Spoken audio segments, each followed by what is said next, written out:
Tonight on Closing Arguments, in Savannah, Georgia, a young mother accused of murdering her 20-month-old son, Quinton, and discarding his body in a dumpster is standing trial for her alleged crimes. And today, her live-in boyfriend, who wasn't the father of Quinton, testifies against Leilani Simon about their relationship, their drug use, and the day that little Quinton was last seen. The night of October 4th, you were at home with the children, under the influence, while she's out getting more drugs, correct? Yes. If you got cocaine, you share. Yeah. And if she got it, she'd share. No. No? No, she was selfish.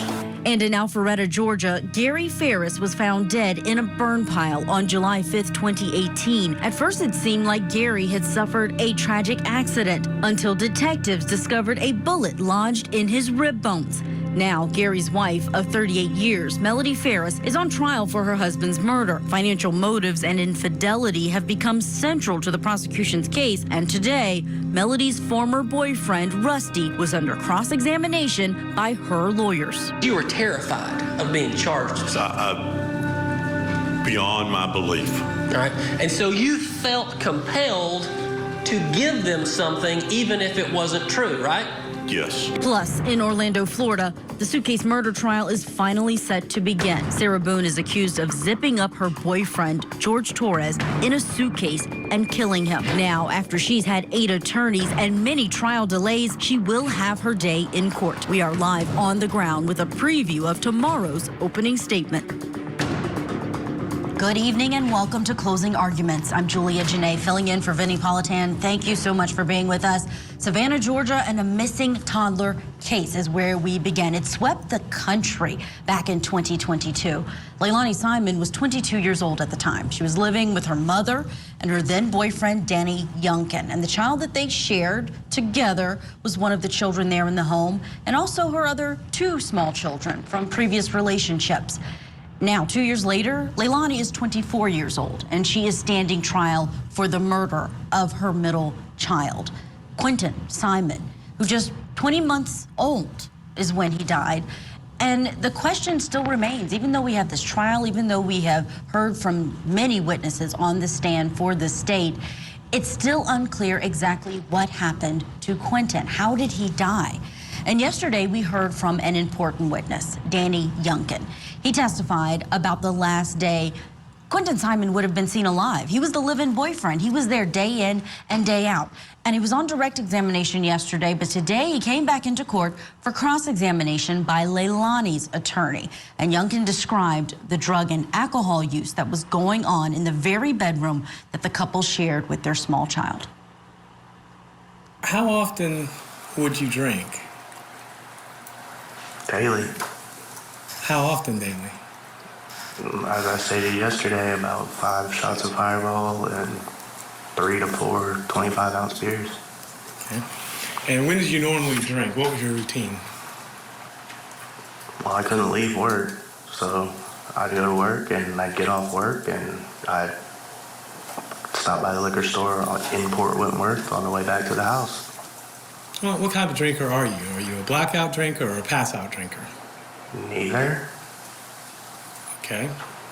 So you just said you didn't remember. You'd already been by the liquor store. I was wondering what going by the liquor store would have to do with affecting your memory. I just don't have great memory. I used to do a lot of drugs. All right. What kind of drugs did you used to do, Mr. Youngkin? Cocaine and marijuana. Okay. And let me ask this. In the weeks, days, and hours leading up to October 5th, were you doing cocaine, marijuana, and alcohol? Not marijuana, but cocaine and alcohol, yes, sir. Okay. When you did drink and drug, where did you normally do it at? In the house. Where at in the house? On a dresser that was next to the bed. All right. So you would do it in the room where the kids were? Unfortunately. You said the dresser that you put it on was in the bedroom. Yeah. Okay. Would you leave it on the dresser? Would you put it on a plate? What would you do with it?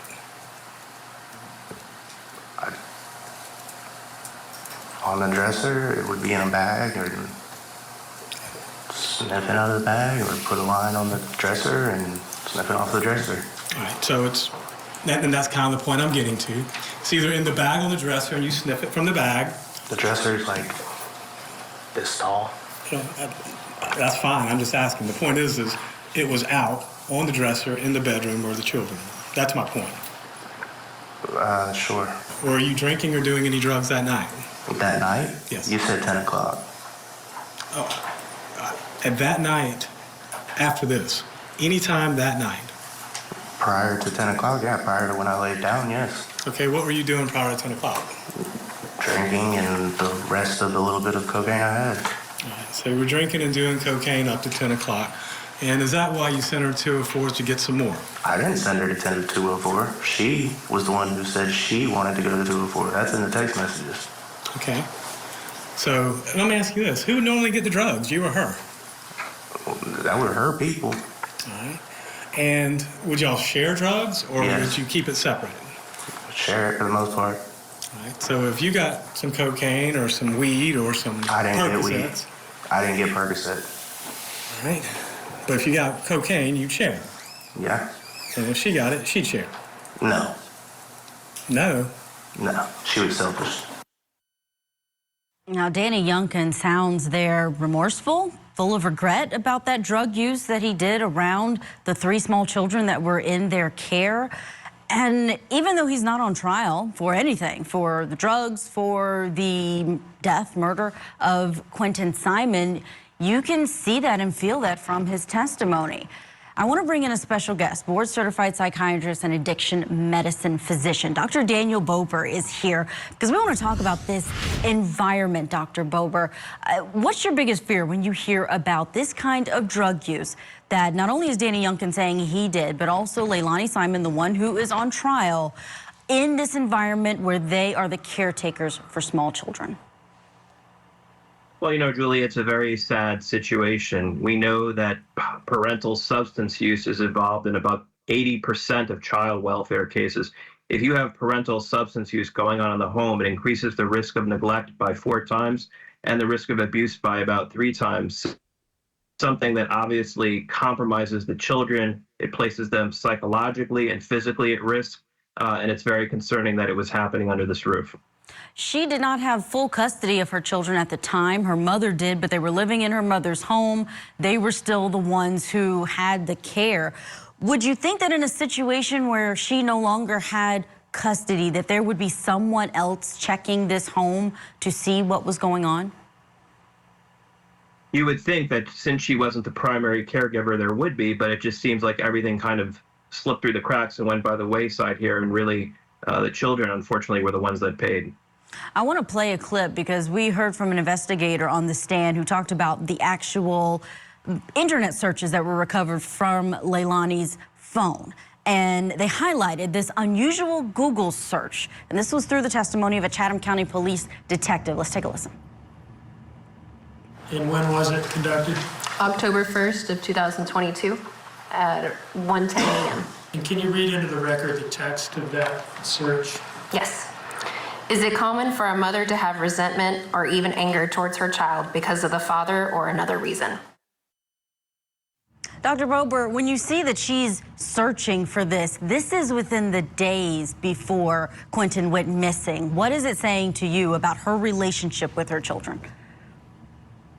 Well, when we talk about the issue of maternal filicide or killing of a child, this is one of the reasons that a parent could kill their child. They have resentment towards the partner, towards the spouse, towards other caregivers in the home. And although it's not common, it certainly raises concerns for me that she harbored this resentment towards the child and towards the partner as well.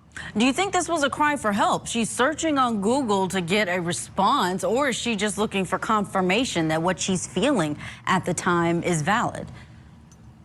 I do think she was looking for some kind of validation at that point. She probably felt very lost, very disconnected, very unsupported. And so I think she was looking towards the internet to get an answer, to try to put to try to, you know, to try to put some answers to the feelings that she was having. Yeah, I mean, it's just shocking to see the words that she would have typed out, that she's searching this. We see some crazy evidence that people search, and you can't believe that they searched it before a crime was committed, but it's there and it's helpful to the state's case. I also want to ask you, just because you see these cases on a more regular basis than the average person who's watching this trial, and they are just shocked. We even heard from the babysitter of Quinton Simon, who said, yes, I saw Leilani hit Quinton at times, or call him terrible names and push him into the pool one time. But on cross, she had to admit that she never called police, never told anyone in a position of authority. Why do you think so many cases like this go unreported?